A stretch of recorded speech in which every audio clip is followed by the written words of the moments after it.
On demande au président Ibrahim Traoré s'il est en train de former les hommes pour l'hiver noir ou pour l'albinos noir. Le président Ibrahim Traoré donne un premier espoir sur la notion d'albinos noir et dit c'est un événement positif.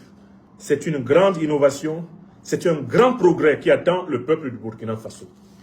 Ainsi, la notion d'albinos noir devient une notion qui est liée à l'optimisme et probablement à une grande réalisation au profit du peuple burkinabé. Mais, quant à la notion d'hiver noir, elle va être encore plus précisément déterminée par le leader énigmatique du Burkina Faso comme une agression organisée par les puissances impérialistes contre le peuple africain, une agression qui a d'ores et déjà commencé. Entendez, l'agression réorganisée par l'OTAN, par le néocolonialisme français, à travers leurs pays supplétifs, qui sont au nord de l'Alliance des États du Sahel, l'Algérie, au nord-ouest de l'Alliance des États du Sahel, la Mauritanie, malheureusement contre leur volonté et avec leur volonté, le Sénégal, au sud de l'Alliance des États du Sahel, la Côte d'Ivoire, malheureusement avec ou contre leur volonté, le Ghana, au sud de l'Alliance des États du Sahel, notamment le Bénin et le Nigeria. L'hiver noir, c'est le plan d'agression généralisée contre l'Alliance des États du Sahel qui est actuellement sur la table de l'OTAN et qui est l'objet des réunions de la CEDEAO.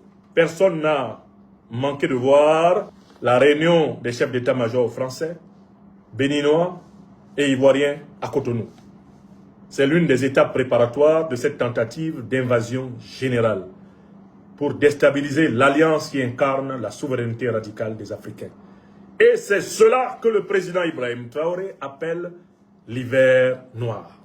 Hiver, pour faire signe que c'est une saison qui est pensée depuis l'Occident pour tenter de contrôler l'uranium, l'or, le pétrole, le manganèse, le gaz, le coltan, le lithium, le diamant, la richesse des Africains. Hiver, ici, est un indice vers une saison typiquement européenne, occidentale. Noir renvoie à la couleur de la peau des habitants du sud du Sahara. Hiver noir. Vous avez là-dedans un oxymoron. Les gens qui viennent des terres d'hiver veulent attaquer le pays noir. Ils veulent attaquer Kemet, Al-Keboulan. Ils veulent attaquer notre terre, comme ils l'ont fait depuis 600 ans. Parce que l'Europe n'a pas d'uranium, elle n'a pas d'or, elle n'a pas de pétrole, elle n'a pas de gaz, elle n'a pas de coltan. L'Europe n'a pas de manganèse, elle n'a pas d'aluminium. Elle n'a ni café, ni cacao, ni coton. L'Europe est un continent pauvre, dirigé par des criminels qui, depuis 600 ans, pillent les terres des autres pour compenser ce que Dieu ne leur a pas donné.